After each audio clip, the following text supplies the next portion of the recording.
உறவுகளுக்கு வணக்கம். இன்றைக்கி நம்மளுடைய கேப்சிகம் ஃபுட் சேனலில் நம்ம பார்க்க போகிற சமையல் வந்து ரொம்ப வித்தியாசமான ரொம்ப கம்மியான பொருட்களை வச்சு செய்ய போகிற ஒரு காட்டுக்கறி. இந்த பட்டை மிளகாயை நம்ம போட்டு நல்லா வறுத்துக்கலாம்.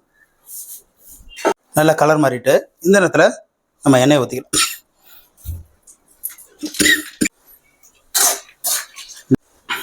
நம்ம அதில் இந்த சிக்கனை போட்டுடலாம். அப்படியே நம்ம நல்லா கலரி விட்டாச்சு. இப்போ நம்ம ஒரு 5 நிமிஷம் மூடி போட்டு மூடி விடலாம். 5 நிமிஷம் ஆகிட்டு நம்ம அதை திறந்து பார்க்க போகிறோம். இப்போ பாருங்க, தண்ணி நல்லா ஊறி, இந்த சிக்கனில் உள்ள தண்ணியெலாம் நல்லா ஊறி எப்படி இருக்கு பாருங்க. இப்போ வந்து நம்ம உப்பு போட்டுக்கணும்.